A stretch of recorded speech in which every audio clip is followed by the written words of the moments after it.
Muy buenos días a todos y a todas. Bueno, en primer lugar, dar las gracias a todo el equipo de la Subdirección General de Museos Estatales, con Miguel a la cabeza y con todos los compañeros por haber generado este encuentro, al que acudimos Elena y yo por primera vez. Elena Aparicio y yo, que soy Victoria Rodríguez, como ha dicho Miguel, y bueno, ella es la coordinadora del área de accesibilidad del Departamento de Educación del Museo Reina Sofía, del que yo soy la responsable. Y bueno, llevamos en el puesto 6 meses, con lo cual, las dos, con lo cual sirva también un poco este encuentro para presentarnos. Y bueno, en mi caso la presentación es en este nuevo puesto, porque yo sí llevo ya muchos años trabajando en el Departamento de Educación, desde donde os he podido conocer a muchos de vosotros, y Elena sí que está recientemente incorporada, pero con gran experiencia en el campo de accesibilidad y de educación en museos, porque ha trabajado, entre otras muchas cosas, en 9 años en el Museo Picasso de Málaga, ¿no?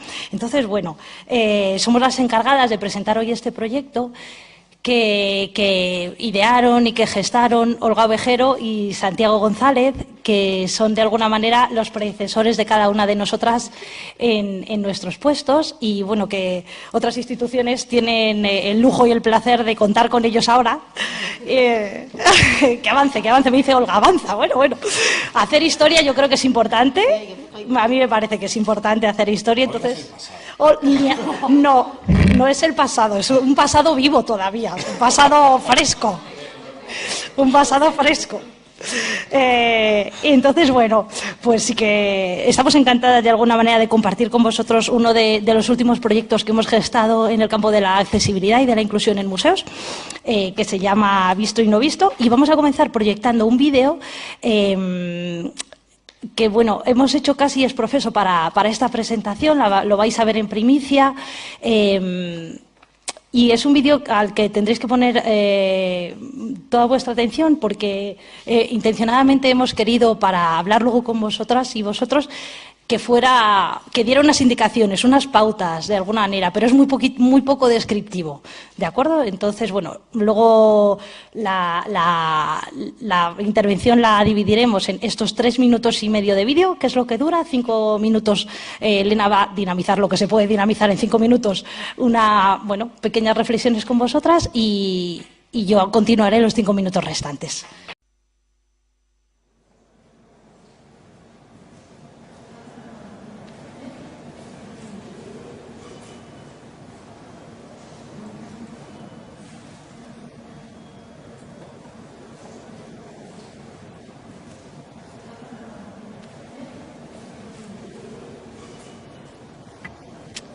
Qué pericia, ¿eh? En este mundo rodeado de imágenes, nadie se para a pensar qué pasaría si no las viéramos, si nos fueran negadas. Esta experiencia hace que el público, empatice de forma muy clara y directa con personas que tienen esta dificultad. Reconvertimos esta dificultad visual en un enriquecimiento diferente y un acercamiento diverso al arte, igualmente válido y rico, como dice Asier, base fundamental de la actividad. Esto lo leía, lo locuta Azucena. Lo siguiente lo locuta Asier. Siempre es más lento y tienes ese matiz de no poder percibir algo de golpe. En principio, en este aspecto, ese ritmo te marca el cómo tú percibes algo. En un golpe de vista, esto se percibe, se ve, pero yo necesito un poco más. A lo mejor la gente que ve está más centrada, pensando... Ay, perdón, sí, es verdad, tiene que salir chisca. Aquí. A lo mejor la gente que ve está pensando en poder entender lo que está explicando la educadora. Las personas ciegas nos hacemos a la idea y percibimos más rápido. Tenemos más fácil la conexión con los recuerdos para asociarlo con otras cosas.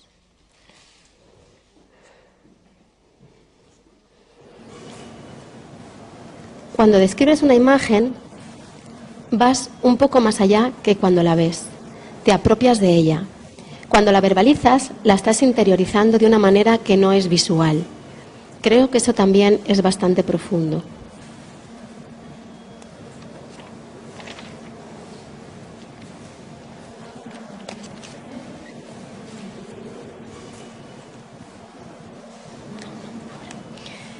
En este caso, por ejemplo, la diferencia es bastante evidente. Vosotros, en medio segundo, podéis ver la complejidad de esta obra.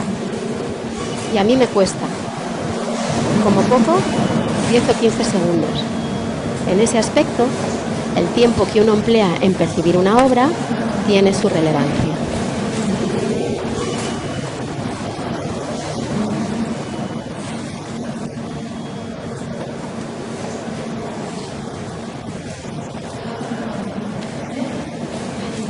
Es verdad que lo que pasa muchas veces con este ejercicio es que aprendes que las personas ciegas tienen mucha concentración.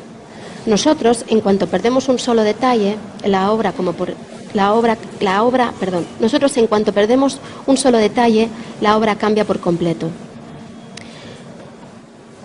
Es verdad que es un ejercicio de concentración absoluto por parte de la persona que describe, pero por parte de la persona que escucha, casi más. El tacto trabaja como de muy poco a poco y te haces una idea más global. Y la vista trabaja al revés. Te haces una idea global y luego vas poco a poco. No sé si alguna vez os habíais planteado este tipo de cuestiones. Casi lo he hecho en tiempo, ¿eh? Casi. Casi.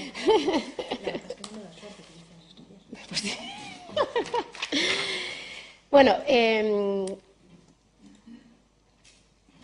la verdad es que la idea era que escuchaseis hablar a Asier y a Azucena, que es muy interesante oírlos a los dos, porque son los dos educadores que dirigen la actividad, pero mi intención era un poco que reflexionásemos sobre tres cuestiones muy rápidamente, porque se me ha bajado. ¿Cuánto tengo? ¿30 segundos y medio?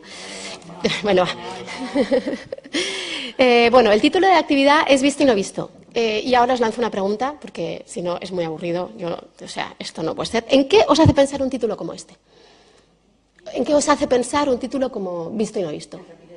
En rapidez. ¿A qué te quieres referir exactamente? ¿A qué un poco la idea de que pasan las cosas excesivamente veloz, ¿no? Como las imágenes, por ejemplo, en este mundo contemporáneo. ¿A qué más nos hace pensar? ¿En qué más, perdón, nos hace pensar? En la idea de jugar. ¿Puede ser un poquito más explícita, por favor? Vale, o sea, lo que ves y lo que no ves, el hecho físico de escondernos o de dejarnos ver, ¿no? Por el contrario. ¿Qué más? ¿Qué más podemos encontrar con esta idea? ¿O en qué más nos hace pensar esta idea? Que no vemos, te refieres, ¿no? O que nos perdemos en general. Ajá. O sea, que a pesar de que lo tengamos delante, a lo mejor en ese momento pasa desapercibido, o en ese momento, pues, tanto estéticamente como sensitivamente, pues no estamos abiertos a sentirlo o verlo de una manera determinada. ¿Alguna idea más? ¿Visto y no visto? Bueno, no está mal, ¿eh? Han salido muy buenas ideas. Sé que estáis pensando, aunque no lo verbalizáis, estoy segurísima que estáis ahí pensando en qué podría ser esta idea. Olga, ¿puedes decir algo? Precisamente, o sea, un poco la idea que nosotros habíamos apuntado también varias ideas haciendo este mismo juego, ¿no? Era un poco la idea de intuir, ¿no? Que era una actividad referida a la visión, visto y no visto, ¿no? Podría ser, no digo que lo fuera. La idea del juego de niños, como había apuntado Patricia. La rapidez del consumo, como precisamente habías comentado Teresa. Teresa, ¿no? Perdona, Amparo. Ostras, me he saltado una línea, perdona. La rapidez de que pasan las cosas excesivamente deprisa, ¿no? Y precisamente, o paradójicamente, la actividad juega con lo contrario, ¿no? Con el tiempo, ¿no? Cambiado precisamente a través de la audición y el tacto de una persona ciega y de una persona especialista en audiodescripción. Una de las frases que he leído, porque no la hemos escuchado, decía: nosotros, en cuanto perdemos un solo detalle, la obra cambia por completo. ¿Estás diciendo que sí? Cuéntame. ¿Qué te hace pensar? ¿Qué te...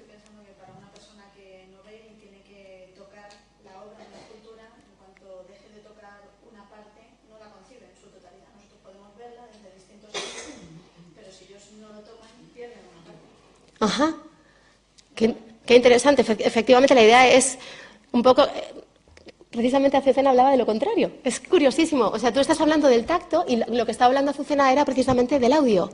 Si tenemos los ojos tapados y nos ponemos a escuchar, cuando de repente se nos mueve una pieza, en nuestra cabeza obviamente, ¿no?, de ese discurso que está haciendo la persona que está audiodescribiendo en este caso, de repente es como, ay, ¿qué era lo que estaba pensando? ¿Qué imagen me falta? ¿Cómo la construyo?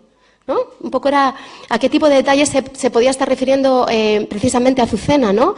De hecho, cuando dice esta frase, precisamente todo el grupo que está participando asevera, ¿no? Soy un pequeño murmullo de sí, es verdad, ¿no? O sea, de repente te falta una parte de la información y ya no recuerdas exactamente cuál era, en qué momento estabas acabando de construir tu imagen mental. Sin embargo, Asier, por ejemplo, habla de que la diferencia es bastante evidente, que es a lo que acabas de hacer referencia. ¿Cómo te llamas? Perdona.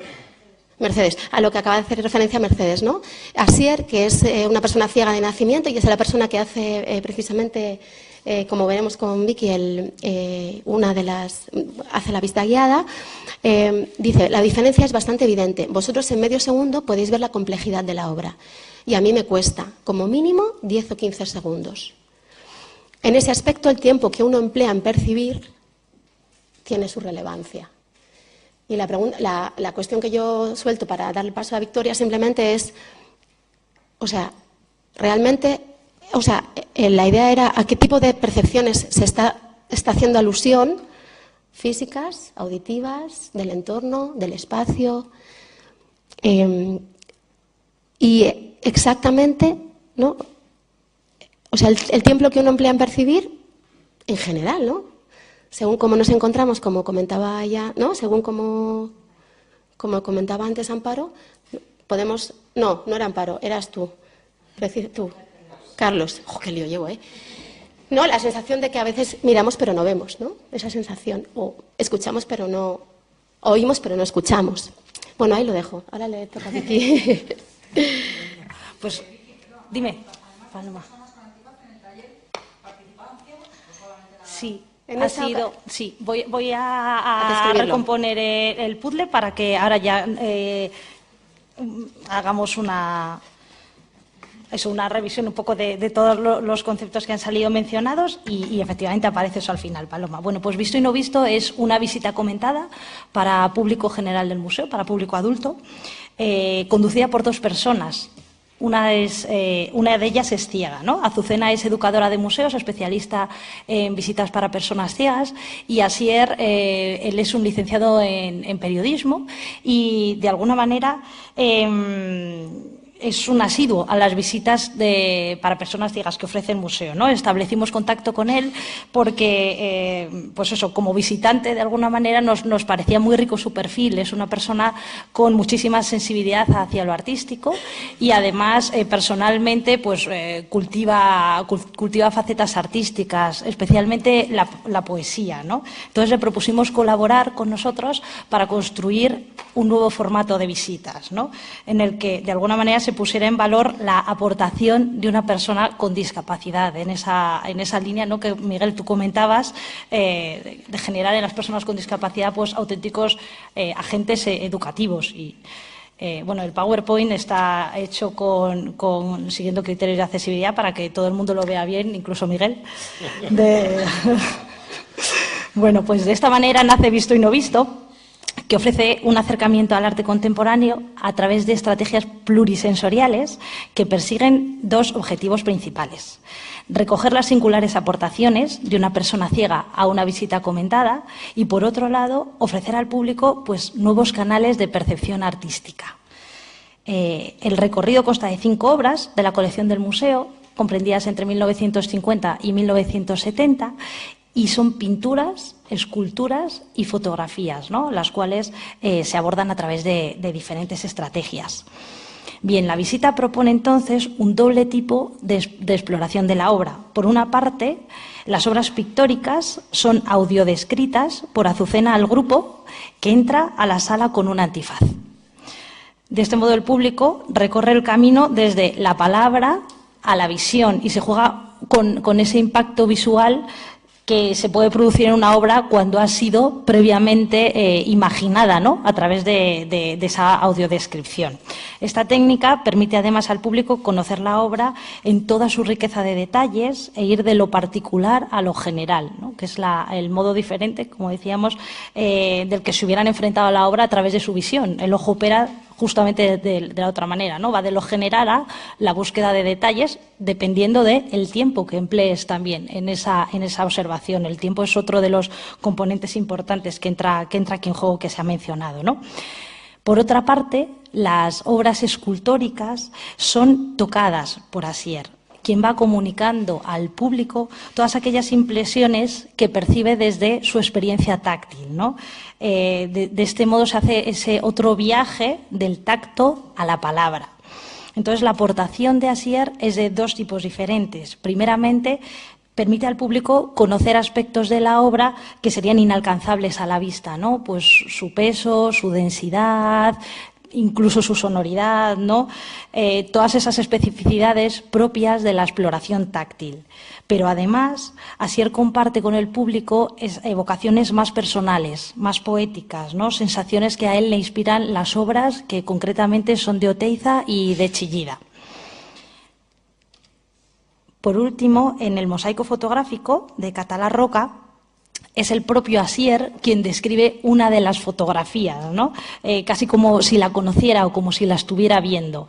Y eso es así porque previamente Azucena le ha descrito a él algunas de las fotografías y, por tanto, lo que él comunica es la imagen mental que ha construido de una de esas fotografías. Y bueno, la visita concluye invitando al público a audiodescribir al resto, y a Asier, claro, alguna de las fotografías. Es una dinámica que evidencia un poco la dificultad de esta técnica, a la vez que, bueno, demuestra que todos podremos hacerlo, ¿no?